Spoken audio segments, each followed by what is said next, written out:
Oke, balik lagi bersama saya di Lihat Seri.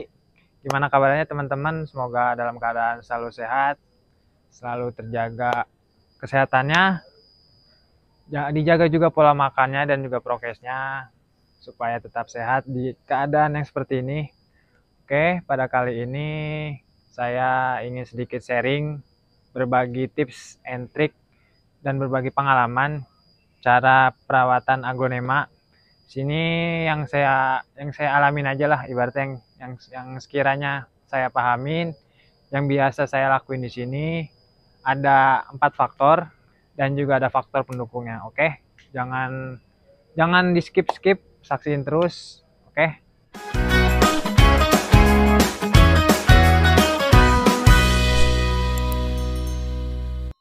Oke, yang pertama itu membahas mengenai media tanam. Dari faktor paling bawah dulu. Mengenai media tanam itu sebenarnya hal yang paling sensitif ibaratnya, karena bisa dikatakan di setiap nursery, di setiap kandang, di setiap orang punya racikan media masing-masing, punya ramuan media masing-masing. Tapi ini juga ada ibaratnya salah satu faktor yang menentukan dari kesuburan tanaman tersebut, teman-teman. Nah, kenapa saya mengambil di media tanam? Yang pertama, karena media tanam ini adalah sebagai tempat tumbuhnya si aglonema, tempat akar itu mencari unsur zat hara. Nah, ketika media tanam sudah dalam kondisi yang lapuk, kondisi yang tidak bagus lagi, itu perlu dilakukan untuk pergantian. Nah, di sini saya membahas media apa yang bagus. Sebenarnya media bukan yang bagus, tapi media apa yang cocok dipakai oleh teman-teman di daerah tanaman aglo itu. Ketika musim hujan datang, lebih baik, alangkah baiknya media yang digunakan juga lebih dipikirkan lagi lah. Ibaratnya ketika musim hujan kan otomatis air ada terus. Kalau bisa media tanamnya itu yang remah, yang gembur, yang ketika air masuk ke media itu lebih cepat keluarnya, teman-teman, gitu. Jadi jangan terlalu banyak menampung air, karena bisa menyebabkan yaitu busuk batang, busuk akar gitu ya. Jadi intinya lebih disesuaikan lagi lah untuk media tanam, karena Indonesia kan punya 2 iklim, kemarau sama penghujan. Nah, kalau misalkan kemarau, kalau bisa, kalau pengen nggak cepet hampir setiap hari penyiraman, itu dipikirkan lagi komposisi medianya supaya ketika kita melakukan penyiraman pada hari ini bisa bertahan sampai 3 hari ke depan. Membahas media tanam ini sebenarnya sangat sensitif, karena di setiap nursery kan racikannya itu berbeda-beda, teman-teman. Jadi perlu diperhatikan, perlu diamati lagi media apa sih yang kira-kira cocok, bukan media apa yang bagus ya. Oke, teman-teman, faktor kedua itu menyangkut sirkulasi udara yang bagus. Kenapa? Karena bisa dibilang udara itu sangat mempengaruhi pertumbuhan aglonema. Karena pengalaman saya pribadi, ketika dulu kandang masih di bawah, ketika tanaman saya ungsikan di dalam rumah selama 3 hari kurang lebih, itu hampir 10% daun pada lonyot. Karena emang sirkulasi udara kurang bagus, pencahayaannya juga kurang, menyebabkan bakteri itu gampang berkembang.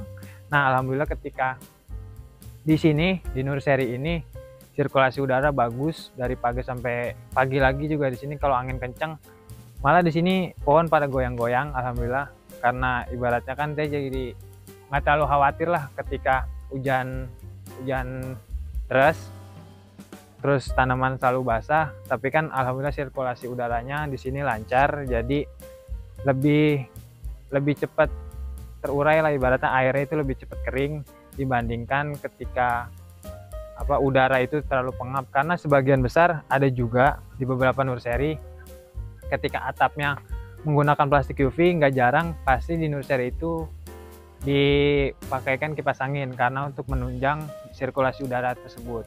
Karena kan udara, kalau misalkan kita aja, kalau misalkan udara pengap rasanya kurang enak gitu. Pasti kan tanaman juga sebagai makhluk hidup pasti juga ngerasain gitu, teman-teman. Jadi sirkulasi udara juga salah satu mempengaruhi penunjang pertumbuhan aglonema supaya tetap subur dan sehat.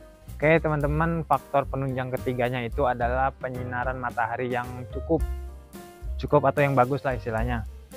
Karena sinar matahari itu sudah sering saya singgung adalah sebagai apa ibaratnya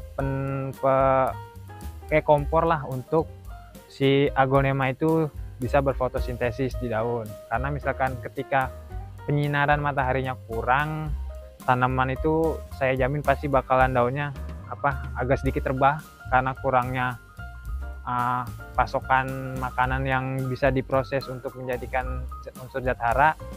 Karena faktor cahaya juga bisa dibilang ya sangat mempunyai andil besar lah.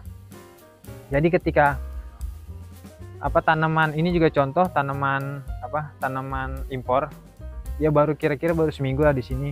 Tapi ketika beberapa faktor yang tadi saya jelaskan itu memadai, sekitar butuh 3 hari juga tanaman impor yang tadinya pas datangnya itu layu, lesu, alhamdulillah kalau misalkan faktor yang tadi saya jelaskan itu memadai, bisa langsung segar lagi, bisa siap jual. Jangan sampai kita udah beli mahal-mahal tapi seminggu 2 minggu pencahayaannya kurang, malah aglonnya bisa lonyot, bisa mati gitu ya. Oke, faktor keempatnya itu adalah penyiraman. Jadi gini, membahas penyiraman itu sering sekali terjadi. Ibaratnya Mas, penyiraman yang bagus itu berapa hari sekali sih? Sebenarnya mau setiap hari penyiraman gak masalah. Dengan kata lain, ditunjang dengan media yang bagus, yang poros, dan penempatannya itu yang bagus.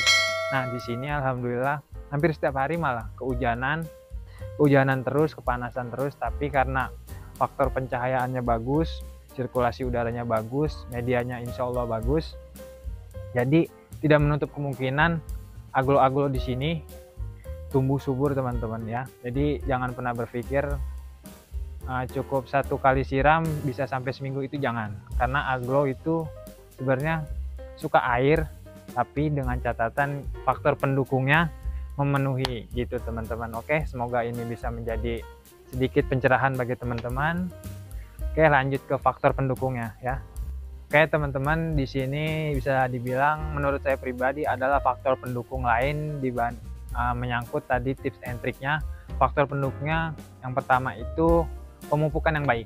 Yang pernah saya singgung, pemupukan itu ada 5 tepat, makanya ditonton video sebelumnya. Oke, pemberian pupuk apa aja sebenarnya bagus, dengan catatan kita tahu nih kebutuhan tanaman itu butuhnya apa untuk saat ini. Jadi jangan asal pemberian pupuk aja gitu, main blok dosis yang berlebihan, entah itu dosisnya over atau kekurangan, dan juga jangka waktunya itu yang terlalu mepet, itu sebenarnya juga kurang bagus teman-teman ya. Jadi perlu diperhatikan lagi untuk dosis pemupukan, karena nggak semua nutrisi, nggak semua pupuk yang kita beri itu semuanya nggak pure diserap oleh tanaman, karena tanaman juga memilah-milah yang kiranya dibutuhkan oleh dia, pasti dia bakal serap. Yang selebihnya ketika tidak dibutuhkan ya udah dibiarin aja. Yang penting jangan terlalu over, karena over bisa menyebabkan residu bagi tanaman, itu juga malah bisa menjadi bumerang bagi tanaman tersebut gitu teman-teman ya. Terus yang terakhir itu di faktor pendukung itu adalah lingkungan yang memadai, dalam arti lingkungannya itu bersih, jauh dari hama. Nah ini insya Allah ketika misalkan rapat seperti ini, murni ketutup seperti ini, kemungkinan besar untuk hama nggak ada, kecuali ketika barang kita datang dari luar, kita nggak cek, tiba-tiba ada hama di bawah daun. Nah itu mungkin jadi salah satu faktor. Tapi kalau ketika nursery teman-teman atau kandang teman-teman sudah tertutup rapat, sudah hampir dipastikan bangsa hama-hama kayak gitu kemungkinan kecil nggak ada. Jadi makanya di kandang saya pribadi di sini jarang banget lah ibaratnya dilakukan pemberian insektisida, dalam arti bukan melupakan, tapi memang ketika hama yang berada itu masih dalam tahap normal, kita masih bisa melakukan ibaratnya pembasmian itu dengan secara manual teman-teman, kecuali sudah dengan tingkat yang sudah over, makanya dilakukan untuk penyemprotan gitu. Sebenarnya penyemprotan juga bukan untuk menghilangkan, tapi untuk menanggulangi atau mencegah gitu teman-teman. Jadi perlu diperhatikan ketika kita melakukan kayak penyemprotan insektisida, penyemprotan fungisida, itu sebenarnya bukan mengobati teman-teman, tapi hanya untuk mencegah ya. Perlu diingat lagi, hanya mencegah, bukan untuk mengobati teman-teman ya. Oke, Mungkin sekilas saja gambaran dari saya. Semoga video ini selalu bermanfaat. Jangan lupa di like dan komen dan di share. Sampai jumpa di video selanjutnya. Dadah.